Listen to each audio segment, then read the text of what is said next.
Nandito pa rin po tayo sa Pinagbayanan. And ayan, ito po kasi yung lupa na ano. So nandun yung hollow blocks, tapos nandun yung pinapahukay natin. Pero unfortunately, meron pong problema.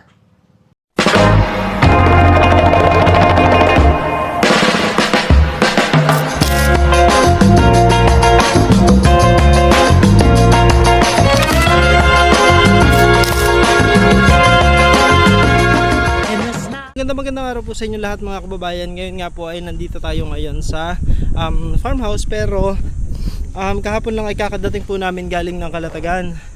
So ngayon ay kailangan naman po nating magbiyahe. Papunta naman po tayo ng Pinagbayanan para nga madala na natin yung materyales, dahil dinaanan natin dito yung mga asbestos naman, yung gagamitin natin sa bubong. Sipon ako. Ayan, ngayon po ay alas 7 po ng umaga, pero mataas na po yung araw. Grabe yung taas na ng araw dito. Ayun na po. Pero alas 7 pa lang po ng umaga ngayon, para medyo maaga-agad din tayong makarating dun sa Pinagbayanan. Ayun po, so balik na ulit tayo dito sa dagat, maagang maaga. Tapos may papakita po ko sa inyo. Ayan, may ginagawa pong pier dito. So actually dati pong may pier dito, pero tulay. Pero ngayon, ayan yung ginagawa po, ano na yan, sisimentohin na. So hopefully matapos na kagad. Sana bago mag-fiesta, pero mukhang malabo kung dun. Ayan. Ayan, syempre dala natin yung ating power station. Dun, hindi naman po mababasa kasi malaki naman yung bangka. Ayan. Tapos kasama ko si Papa. Okay. Ayan. Kasama ko siya para makita din yung lugar.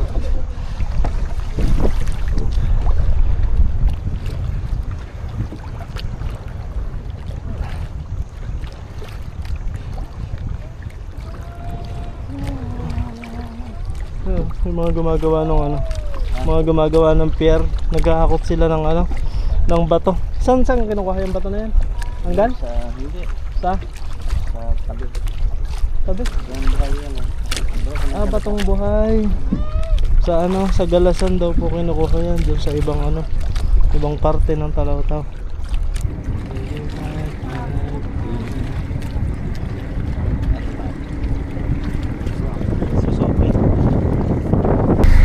Nakakasakay na naman sa Matuloy. Ayan, so nandito na tayo ngayon sa bangka. Si classmate. Classmate ko yan, kapitan ng kapitan ng bangka. Kunti lang po kami sakay kasi nga sasadyain lang yung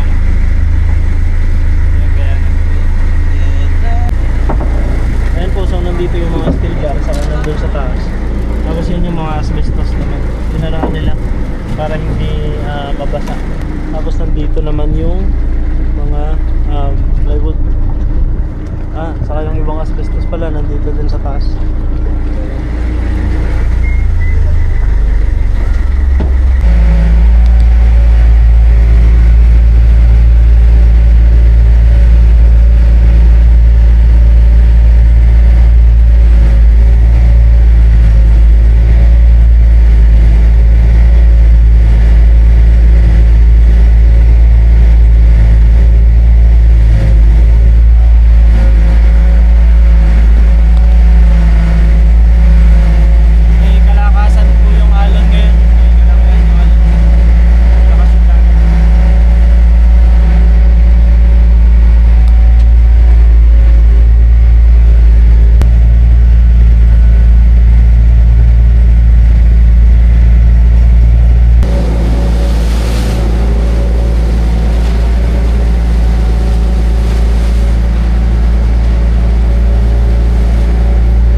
kababayan, so dumating na po tayo dito sa Pinagbayanan. Ngayon ay 8:15 ng umaga.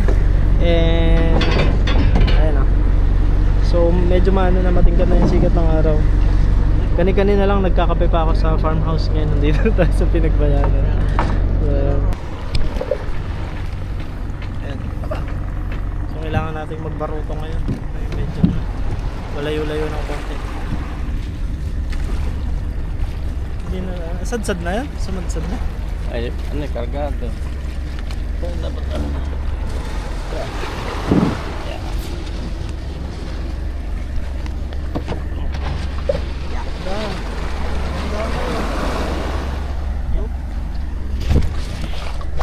Yeah.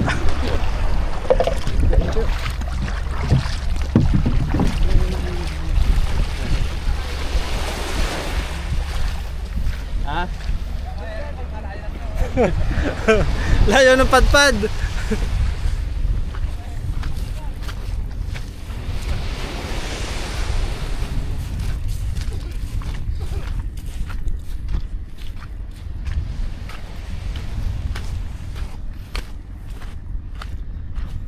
Nandiyan kaya Kuya Bongbong?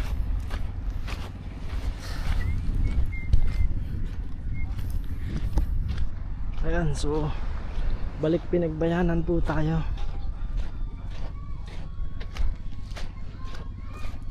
Grabe yung init ng araw. Alas 8 pa lang po ng umaga, 8:15 pa lang. Pero ang tingkad na ng ano, init ng araw. Ayan, we're back. At ipakita ko lang sa inyo yung ilang ano, pakita ko po sa inyo yung mga kahoy na gagamitin po natin para dun sa bahay. So finally ay na-deliver na po yung mga haligi. So ayan oh. Ito po yung mga haligi na gagamitin natin. Ang kahoy na yan po, ang tawag po dyan ay kulukutingan. Ang measurement niya po ay 5x5 na kahoy. So matitibay po yung mga kahoy na yan. Talagang solid na magandang quality na kahoy. Yan po ay 11 pieces, I think. 2, 4, 6, 8, 10. Yan. 11. Bali yan po ay 11 pieces na 5x5 na puro kulukutingan na kahoy. Tapos ito po yung mga iba na kahoy din. Yan. Pare-pareho po yan. Lahat po ng kahoy na in-order natin ay puro kulukutingan para matibay talaga. Saka maganda yung quality. So ayan po yung mga mga kahoy. Hindi pa po yan lahat, meron pa pong mga i-deliver na kahoy. Ayan po ay mga pa lang, yung mga konti pa lang na deliver. So i-deliver yung iba sa mga susunod na araw pa. Anyway, hindi pa naman yun kailangan ngayon na ngayon. Ang kailangan lang talaga natin, critical na kailangan talaga natin ay yun pong mga haligi, yung mga poste po ng bahay.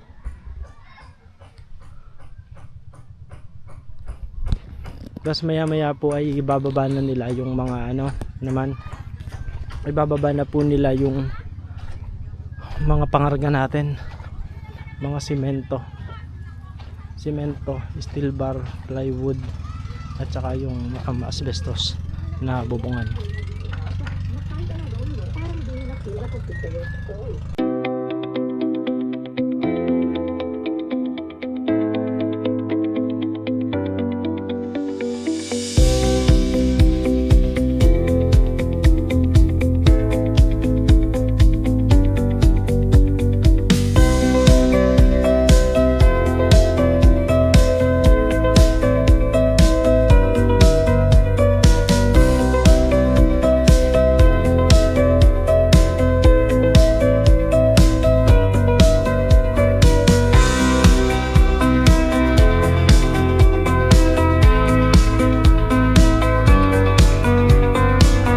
Dito pa rin po tayo sa Pinagbayanan. And ayan, ito po kasi yung lupa na so nandun yung hollow blocks, tapos nandun yung pinapahukay natin. Pero unfortunately meron pong problema. So, ngayong araw po ay isinare po sa akin ng pinsan ko na, yun nga, dahil yung pinapahukay natin dati at itong lupa na ito mismo na dapat ay siya nating pagtatayuan nung soldi pinagbayanan, meron daw pong naghahabol. So, mayroon daw pong isang tao na nagsasabi na itong lupa na ito daw po ay sa kanya, yan daw po ay manahin niya sa kanyang mga magulang. So, yun po yung problema ngayon. Yun po yung problema.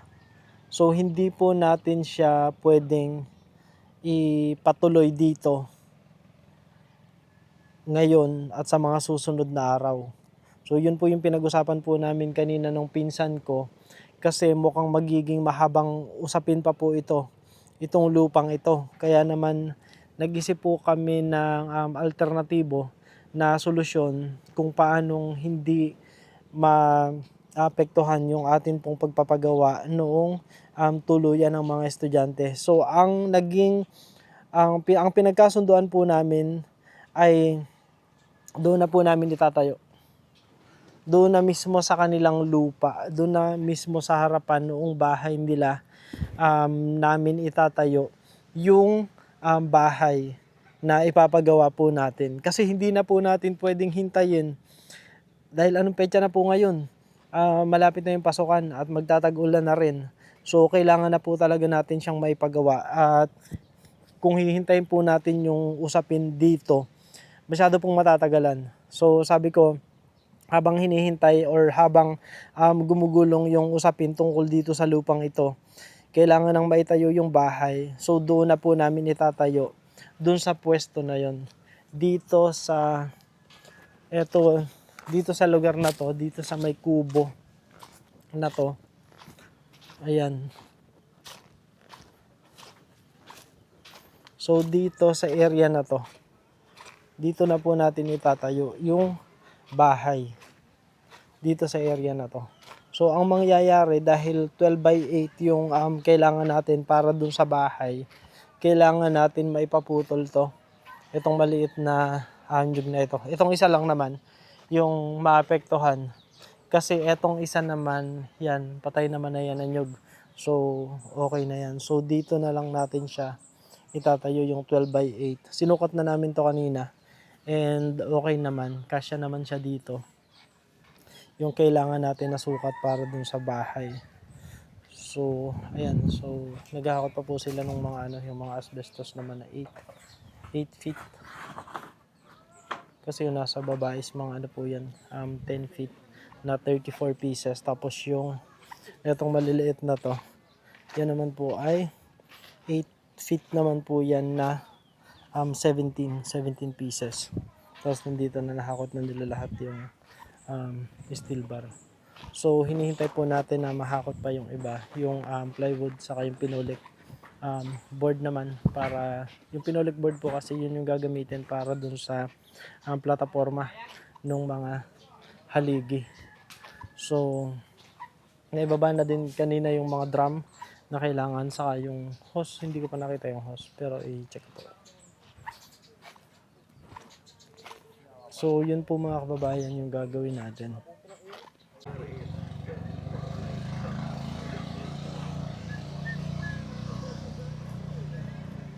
Ayan po, so ang gagawin po natin dahil nga dito na natin siya itatayo. So kailangan po ulit natin magpahukay nung septic tank. So bukas dito po natin papahukay sa area na to. Dito na lang yung septic tank natin papahukay. Kasi ito maapektuhan po to, tatanggalin po to. Kasi nga kailangan pa natin ng 2 metro pa ganun para dun sa 12 by 8 na sukat.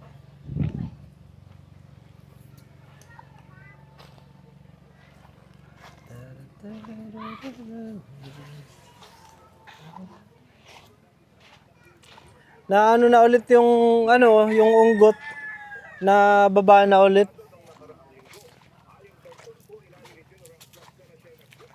Yung ngayon, yan po, kita nyo po yun. Ayan, lumiliit na ulit yung yung dalampasigan. Kasi di ba parang nagkaroon siya ng dati. Nagkaroon siya ng parang sandbar dun sa area na yun. Pero ngayon, tinutubig na ulit siya. So bumababa na ulit siya. Tapos mamaya tataas na ulit, nandito na ulit yung dalampasigan. Ayan po, so naghahakot po sila ng naghahakot sila ng semento.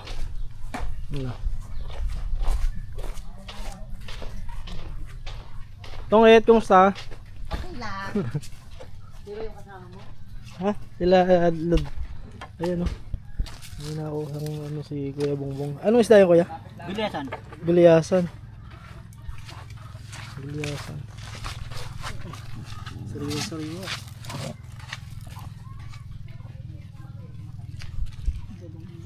Sinigang? Pansigang? Ayan. So dito po nila nilalagay yung dito na nilalagay yung semento. Ayun po yung semento na hinahakot nila. So ang total po ng semento na hinahakot nila ngayon ay 80 pieces. 80 pieces na ganito yung kulay blue. Ito po ay yan yung nauna natin na pinahakot para dun sa sa septic tank. Yung tapos yung 10 piraso yung pinano natin, hollow blocks natin. Tapos ito yung ito na yung mga drum nadala natin dito, and then yung pala na freebie. May freebie na pala po yun kahapon dun sa hardware. Tapos yun yung GI wire. Tapos yun naman yung mga anong pangalan na ito? Mga school supplies. Pero kanino to? Hindi akin to okay. Yung pala to? Yung pako. Tsaka yung ibang ibang maliliit na materyales. Tapos nandito po yung plywood. Itong plywood po kasi nabili natin ay 10 pieces na plywood. Tapos meron dalawang pinolik board. Ito, yung crocodile na black. Yan po ay para sa plataforma ng semento. So, nandito na po. Ito, 2, 4, 6, 8, 10, 11, 22, 23, 24, 25, 26 pa lang. So, marami pa. 26. 80 yan. So, ibig sabihin may 54 pa. 54 pa po yung hahakutin na semento ngayong araw bago po tayo matapos. So, yun po. So, isa yung challenge po natin ngayon is wala pong tulo. Lumalabas. Ayun. Tuyo. Tuyo. Walang katubig-tubig. So, medyo magiging din po yun, medyo mahirap din po yung paggawa kasi parang meron namang ilan ang ipon dun na tubig, pero kailangan araw-araw merong ipon na tubig kasi wala pong puso na malapit dito. Umaasa lang talaga dun sa dun sa nanggagaling dun sa ilog. So yan na po yung lahat ng asbestos na kailangan natin. 34 na 10 feet at 17 na 8 feet. Nandito na din po yung lahat ng mga steel bar na kailangan natin. So ayan. And then yung kahoy, yung kanina pinakita ko kanina, yung mga haligi. Tsaka yung iba pang kailangan nan. Andyan. Pakita ko lang po sa inyo yung yung semento. Kasi ito po yung steel bar yung nauna na ito po yung sa sa septic tank. So ayan. And then pakita ko lang po sa inyo yung lahat na ng ito. So nandito po yung lahat na ng semento. So ayan. Total. Ano ba to? Lahat po yan 80. 80 po ang kabuuan yan. So bali yung ayan, yung buong taas nun. Ilan yan? 2, 4, 6 2 4, 6, 8, 10, 12 yung isang patas na ganon. So 4 na patas po yun. So bali yun ay 48 tapos 3, 6, 9, 12, 15, 18, 21, 24, 27, 30. 30 pala to, 32. 32 plus 48. Tama. 32 po pala tong nasa unahan. 32 tong nasa unahan. And then 48 po yung nasa sa likod. So total po niyan ay 80. 80 bags of cement po yung ating pina-deliver, yung ating binili. And then ito naman po yung 2, 4. Ang atin lang po dito ay 10. Yung tatlo po niyan ay dito sa kala Kuya Bongbong. Yung 10 po niyan yung sa atin, which is another 10 is yung pinagpagawa po natin ng hollow blocks doon sa yung nauna pong hollow blocks na pinagawa natin. So out of the 80 bags po ng semento, ang ipapagawa po natin na hollow blocks dyan ay 30. So yung 30 bags po niyan ipapagawa po natin na hollow blocks pa. And then yung iba na natitira, yung 50, yung palaman nun sa hollow blocks at saka yung pang flooring at ganun din yung pang haligi. Do mababa lang naman yung haligi niya. Kaya meron po tayong pinolik board na nandun para dun sa haligi. Mababa lang yung haligi kasi parang half body po pala yung tawag doon. Half body, which is semento, yung parang elevation niya. Tapos sawali yung pataas. So nandiyan na po yung lahat ng ating materyales. Kaya bukas yan po ay sisimulan na. So kailangan po natin ulit magpahukay dito naman sa side na ito dahil po dun sa nangyari. Ano po? So bukas yan po yung gagawin natin. Kailangan ko pong umuwi muna ulit ng Talaw-Taw ngayon, pero bukas ng umaga babalik din po kami kasi kailangan ko makausap yung magtatrabaho dito sa sa bahay. So bukas po kasama rin nila akong babalik dahil ipiprepare po yung lahat ng mga gamit na kakailanganin. Ayun po mga kababayan, so ngayon ay alas 12, 5 na. Kakatapos lang namin kumain. Ang sarap ng luto ng pinsang ko. Masarap po magluto talaga yun, sinigang tapos pritong gulyasan. Gulyasan yung tawag, yung kaninang pinakita ko po na na ginigilit niya. So yun yung inulam namin. So ngayon babalik muna po ako ng Talaw-Taw. Sasama muna ulit ako dito sa bangka kasi gagayakin ko naman po yung maestro saka yung isang helper. Pero yung ibang helper po dito na po natin kukunin sa Pinagbayanan para makatulong doon sa sa gagawing tahanan. So nandito po kami, ayan si Papa saka ako. Sasakay muna kami ulit dito dahil kailangan din maigayak yung mga yung mga gagamitin. Halimbawa po ay yung lutuan na dadalahin namin dito kasi nga ilang araw din kami mag-i-stay dito para hindi masyadong mahirap yung pagluluto. Ano na po namin yung gasol saka yung yung lutuan na di gasol para medyo mabilis kasi pag po minsan mahirap pag sa gatong tagal-tagal. Kaya malapit lang naman po, kaya lang mababasa pagka yung so pabalik na po kami ng Talaw-Taw ngayon. Babalik po ulit bukas ng maaga naman.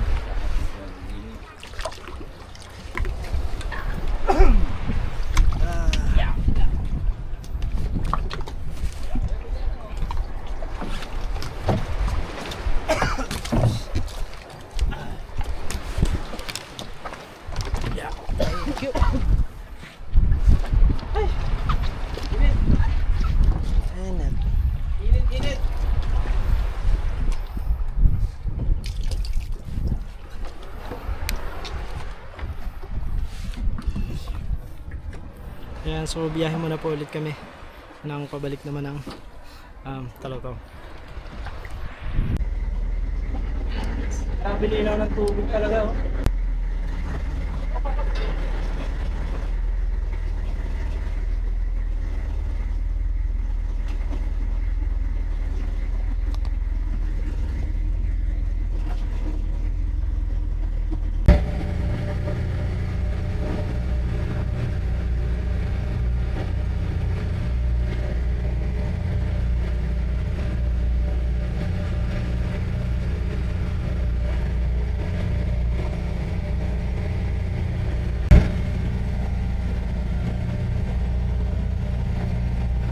Ayan po mga kababayan, so 1:30, 1:30 na po ngayon. Nakabalik na tayo dito sa Talaw-Taw, dito sa bahay. Tapos merong nagbigay sa akin ng ng siniguelas doon sa daan, doon sa kinuhanan natin ng asbestos po, kasi binayaran ko na rin yung asbestos, yung lahat ng dinala natin doon sa pinagbayanan. Binayaran ko na din ngayon. Sakto, meron siniguelas. Binigyan nila ako. Ayan. So hanggang dito na lang po muna mga kababayan, and kung pwede po maglambing, sana panoorin nyo po yung ating mga susunod na video, mga vlog po natin. Yun ay dun po sa pagpapagawa na po natin ng tahanan dun sa pinagbayanan, dahil yun po ay tututukan na talaga natin sa mga susunod na araw, para kahit papaano titingnan natin kung kakayanin pa na mamadali natin, para nang sa ganun saktong-sakto sa pasukan, kung aabutin pa na bago man lang mag-ulanan, matapos po natin yung tahanan, para pag dumating na yung tag-ulan, talagang pwede na din siyang tuluyan nung mga bata. Kaya sana po mga kababayan, tulungan nyo po ako na panoorin yung mga video, para nang sa ganon yung revenue naman po kasi nung ating mga video ay dadalahin din po natin dun para sa kapakinabangan din nung mga estudyante na mga nag-aaral. Kaya naman po, muli po, maraming salamat po sa inyong lahat mga kababayan, sa inyong wala pong sawang pagtangkilik, pagsubaybay, panonood without skipping ads, pagla-like, pagko-comment, pag-share ng ating mga videos. Maraming salamat po. At kung nasang panig man po kayo ng mundo, magandang umaga, magandang tanghali, magandang gabi, magandang araw po sa inyong lahat. At ang lagi po namin prayer, sana po tayong lahat ay laging i-bless ni Lord. God bless us all. Thank you everyone, and may you have a good rest of your day. Bye bye.